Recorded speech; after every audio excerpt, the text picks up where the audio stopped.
Hello, this is Brian again. Welcome to part 2 of Crest Canyon. Yeah, this is definitely turning out to be quite an interesting day. It's just a beautiful little spot. And these native plants are really taking root here. Oh yeah, here we go. Salt heliotrope. Another plant found in quite saline soils often.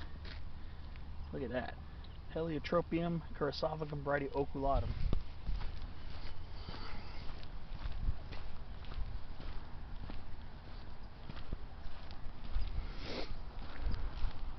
Very, very nice. So there's the road there. I don't think there's a trail leading into that lagoon, because I would really be tempted to explore it. But I think it's off limits. I think. Otherwise, I would really love to check it out. I noticed their garden put some talus here too, huh?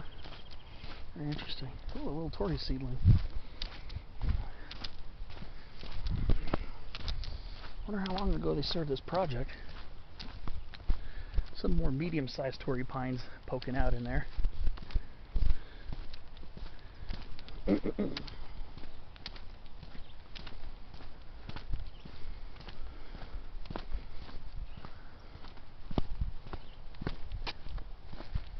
This is really awesome over here. Yeah, these Tory pines don't have to yield so much to the wind. Oh, it's a milkweed. Yeah. Oh, I know I've heard of this one before. I just can't remember. I forget the botanical name for that one. That's a milkweed. I think it's one of the Asclepias. There are a couple other related plants in different genera.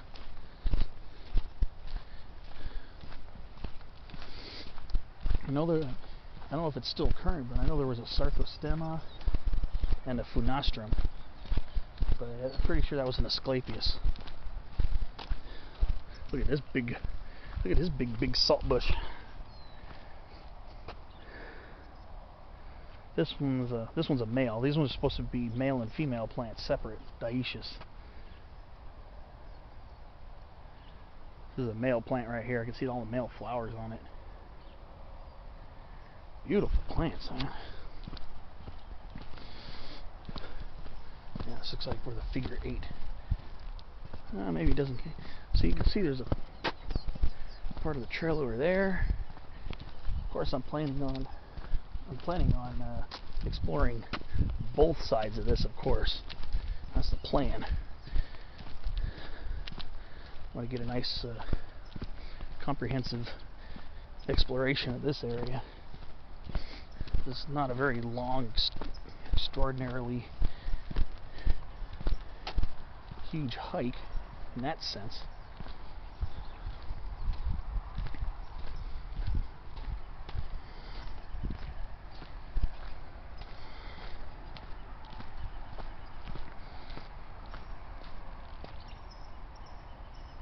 Wow. Bird activity here is really cool. Just loving all the birds flitting about today.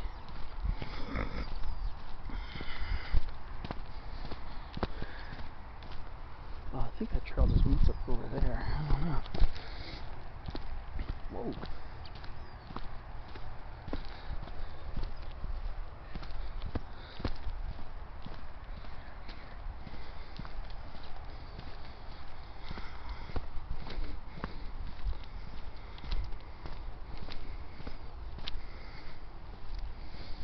I wonder if that's giant ryegrass right there. That appears to be one of our natives. Big perennial grass.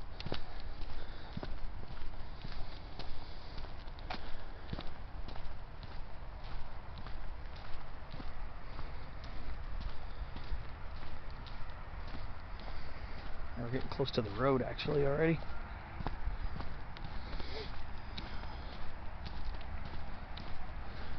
We're getting close to, was it Racetrack View Lane? Or I think that's the name of it. Racetrack View, I think is the name of the street nearby.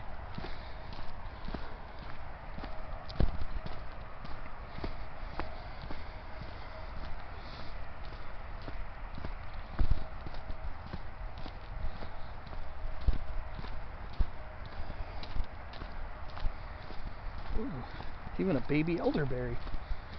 Sambucus nigra variety cerulean. A little baby elderberry. Pretty cool.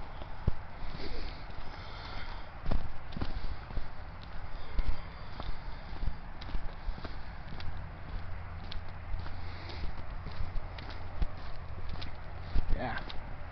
I forget the name of this lagoon right here.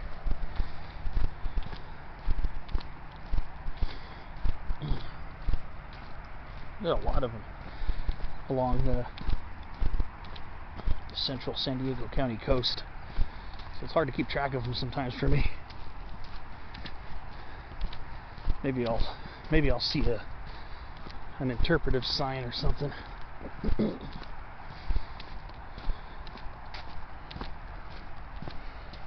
so I guess I'll be going back up the other side.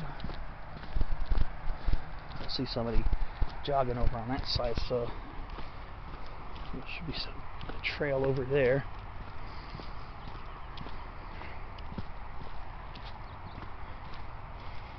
Wow. Look at those marine sedimentary terraces. And those torrey pines growing along there. Having a little bit of envy. Not because the people have a gang of money who live here.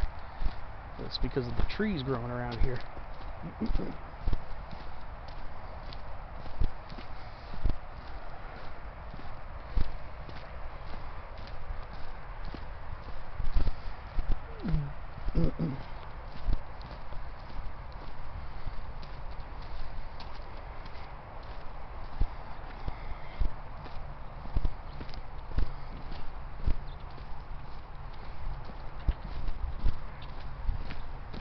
Morning. Alright, let's see what we got over here.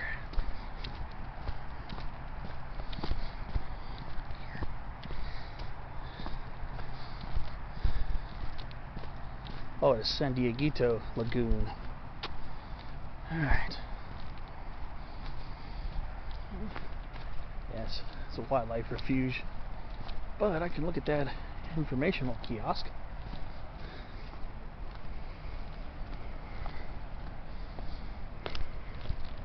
So why not look at the sign here? Probably shows off a lot of the species of birds. So this is San Dieguito. It's kind of hard to read it. Everything's all fuzzy. It shows some of the plant names too. So I guess what I need to do is swing around and go up that way. So this is Crest Canyon. Pretty nice.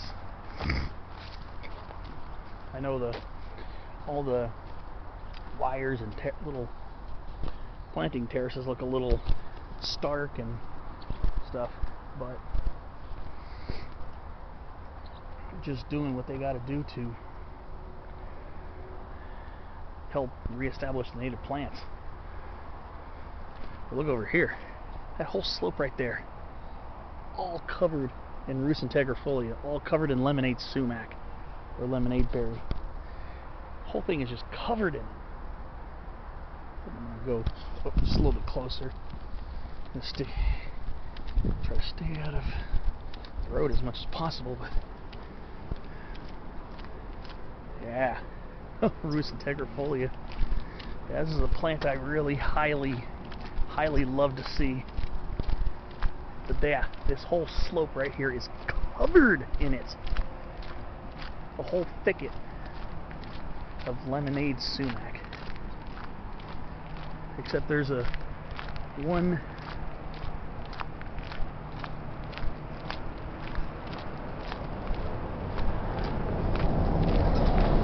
huge blue elderberry poking out of there. really nice.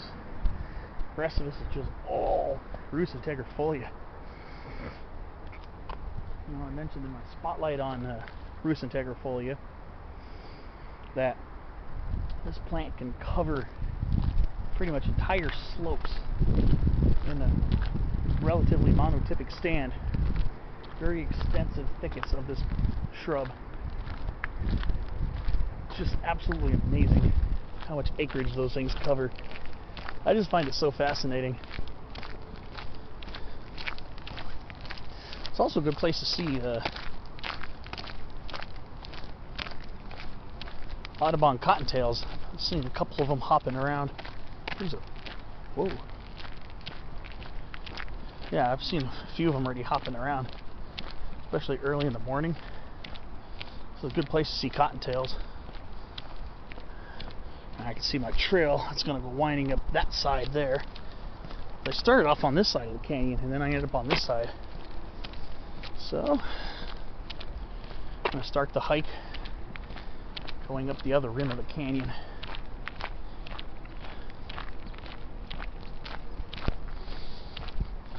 Speaking of lemonade sumacs, here's a nice, luscious one here. Gorgeous. Love these things so much. They're just so awesome. I don't care how many times I see it. I just can't get enough of seeing it, especially when it covers entire slopes.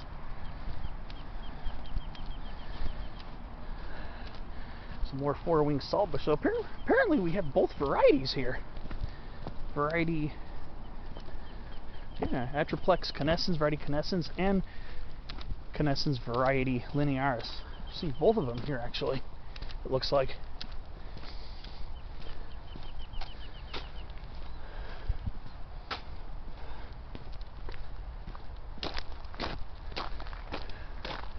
There's more of that lemonade sumac stand right there.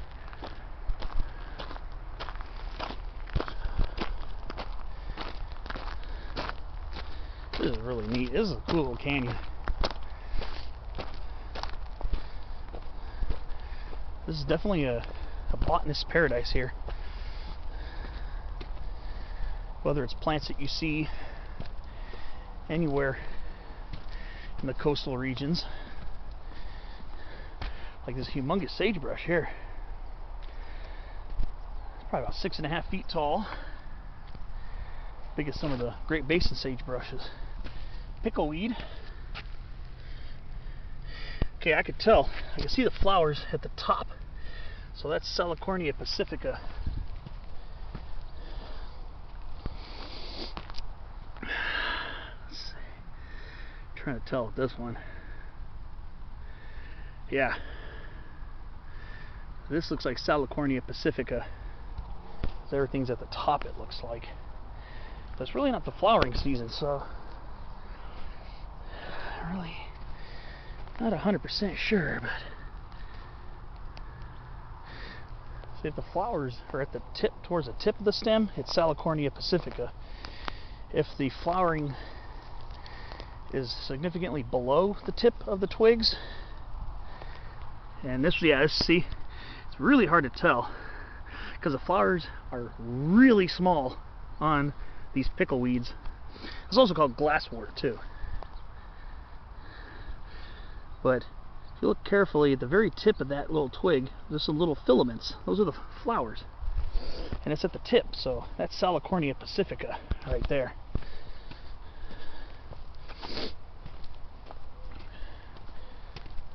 Also called Pacific glasswort.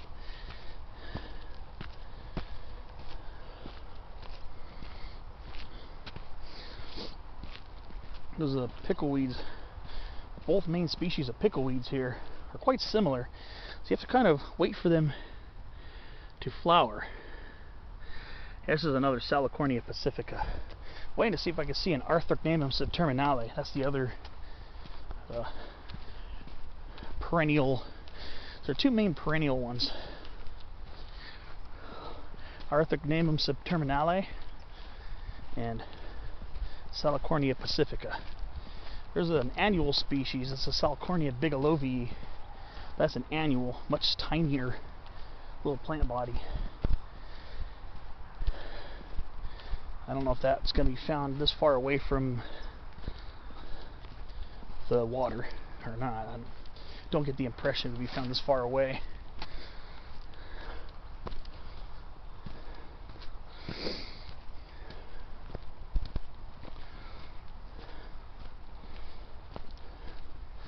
They have both Arthrocnemium subterminale and Salicornia pacifica are both woody-based perennials.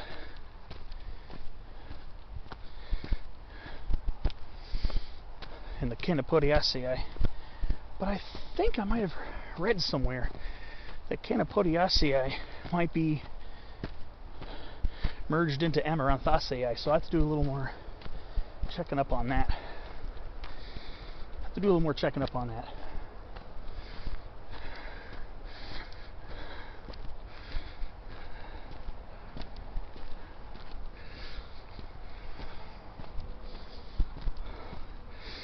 So we're on the more south-facing slopes of the canyon, so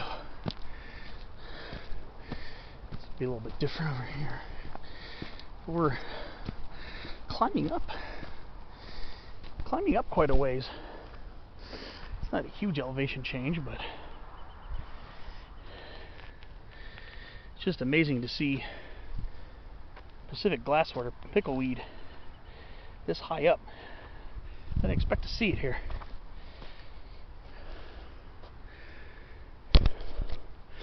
This one looks a little bit different. So you see the really intense, dense, thick branching pattern of this one, Salicornia pacifica. I wonder if this one's Arthrocnemium. This one's a little bit different.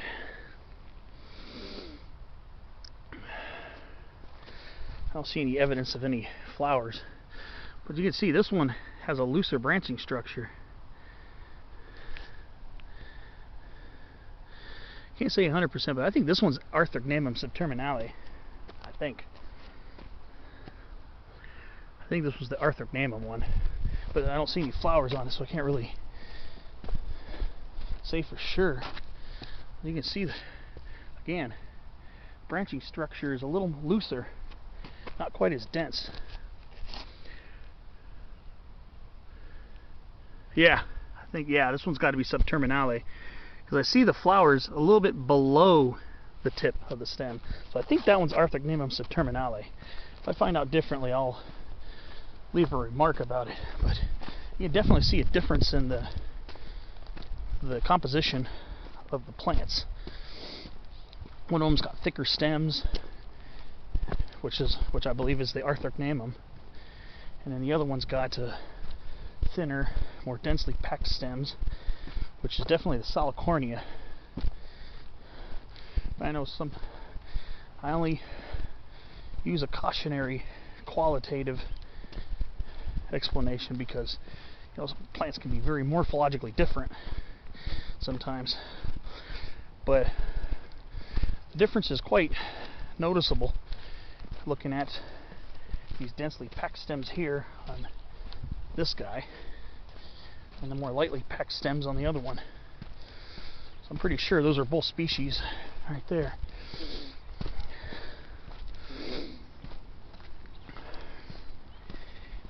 Okay, so we're going to go back this way.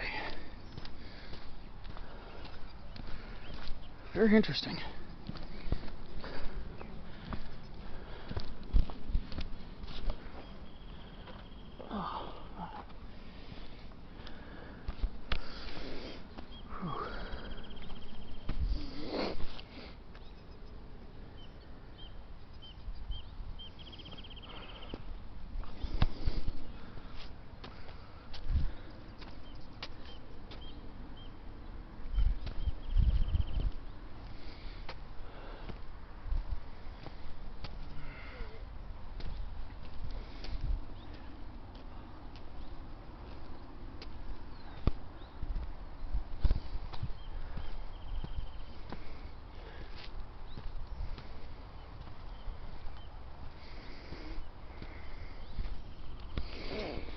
Alright, I'll see you on part 3.